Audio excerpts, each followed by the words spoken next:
Naglabas ng panibagong babala at banta ang isang opisyal ng Iran na kung sakaling magsimula na naman daw ang gera ngayon ay pakakawalan ng Iran ang mga missile na bagong gawa lang ngayong buwan na to mga tol. Pag-usapan natin to, samahan ninyo ako. I'm just a young nigga chillin' on it. First time I seen ice was a Mula rito sa Times of India, mga kapatid, no?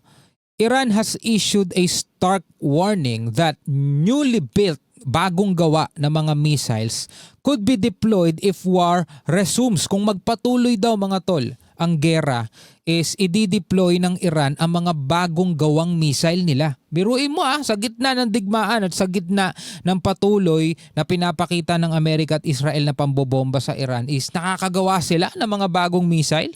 No? Well, panoorin natin to mga tol para makuha natin ang buong detalye mula rito sa Times of India. A few of its sites, it won't be able to build missiles.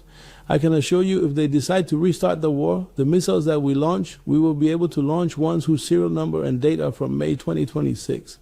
April and May 2026 mga tol. No? Nakakagawa sila ngayon ng panibagong mga missile. A chilling warning from Iran is raising global alarm bells with fears that the next phase of conflict could be far more dangerous. Senior IRGC commander Mohammad Reza Nagdi has issued a stark message. He says if the war resumes, Iran will deploy missiles built just this month. Just this month. Kung sakaling magtutuloy ang gera, is pakakawalan ng Iran, mga tol, ang mga missile na kakabuo lang ngayong buwan na to.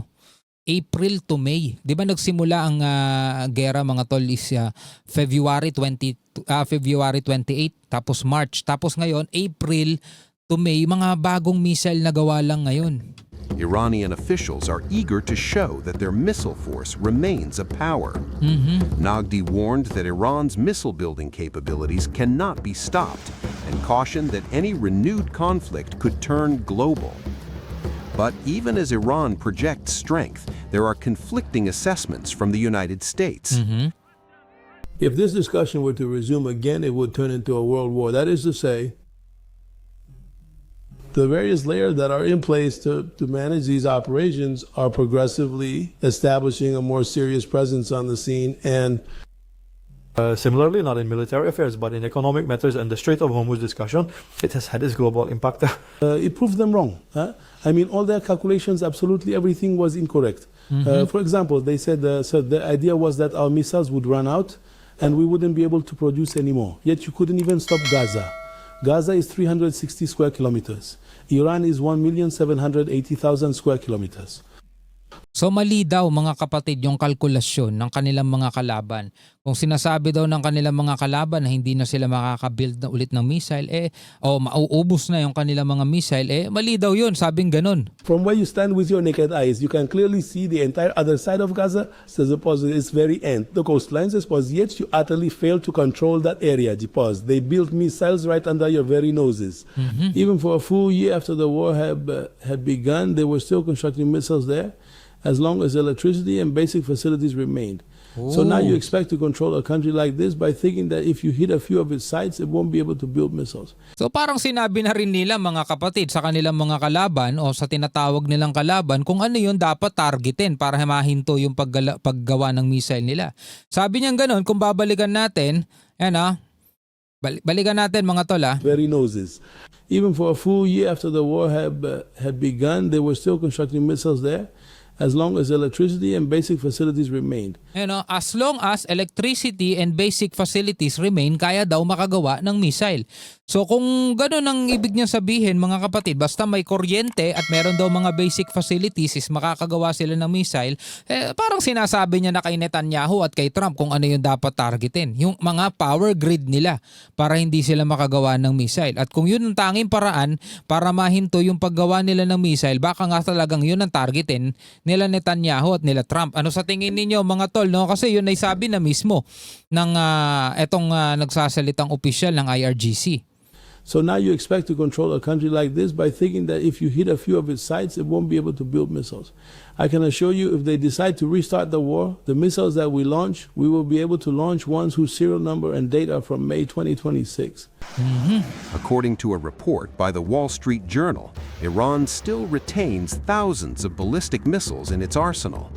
U.S. intelligence assessments suggest Iran can retrieve launchers from underground storage sites. Despite heavy strikes, many missile systems remain hidden or buried and could be repaired or brought into operation quickly. This comes as Washington works to cement a ceasefire aimed at reopening the Strait of Hormuz. The goal is to prevent further attacks on Iran, U.S. troops, and regional states. However, U.S. officials fear Iran could use this pause in fighting to rebuild and reconstitute parts of its missile arsenal. Oh, pwede nga mangyari yun. Gamitin din ng Iran itong ceasefire na to para makapag-rebuild, no, ng kanilang mga missile arsenal. U.S. Defense Secretary Pete Hegseth has claimed that Iran's missile program is functionally destroyed. He says launchers and missiles have been depleted, decimated, and are almost completely ineffective. Yun ang sinasabi ni But Hegseth. intelligence reports paint a more complex picture. More than half of Iran's missile launchers may be destroyed or damaged, yet many trapped underground could still be recovered or repaired quickly. Iran's missile inventory may have been reduced by nearly half, but it still holds thousands of short and medium-range ballistic missiles. Marami pa rin. These weapons could be pulled from hiding or underground facilities if needed. Iran's drone fleet has also taken a hit, with less than half of its original one-way attack drones remaining. However, U.S. officials warn Iran could source replacements from Russia. Iran also retains a smaller stock of cruise missiles capable of targeting ships in the Persian Gulf or U.S. forces. Experts say Iran remains a resilient and adaptive military power. Israeli officials estimate that around 2/3 of Iran's missile launchers have been taken out during the conflict, but many of those buried underground could still be recovered and reused. Hindi, kasi ganito lang yan mga tol eh. Sinasabi ng mga eksperto na posible nga na meron pa rin talagang puwersa ang Iran. Sinasabi nila na posible nga na talagang meron pang kakayanan ng Iran. Kasi ganito lang, kung wala ng kakayanan o talagang wala na as in kakayanan itong Iran, no, militarily, tulad ng sinasabi ng iba, is paano nila nakokontrol ang Strait of Hormuz, mga tol? At bakit magpahanggang ngayon is problemado ang buong mundo tungkol dito? At bakit magpahanggang ngayon, mga kapatid, is naka-blockade pa rin ang Amerika dito sa Strait of Hormuz at hindi nila makontrol. Kasi nung nakaraan, kung naaalala ninyo, ayon din sa balita is 2 warship ng Amerika ang napilitang umatras, bumalik matapos silang bantaan ng Iran na tatargetin kapag hindi sila bumalik. Sabi pa nga dun sa isang radio challenge is lumayo-layo yung mga barko na malapit dahil talagang patatamaan daw nila at palulubugin yung barko ng US, mga tol. So ibig sabihin, meron pa rin talaga silang kakayanan. Ano sa tingin ninyo, di ba? Comment kayo sa ibaba, mga tol. Tuloy natin. They also say Iran still retains over 1,000 medium-range missiles. Meron pa rin daw. Iran has long relied on its missile arsenal to project power and deter its adversaries due to a relatively weak air force.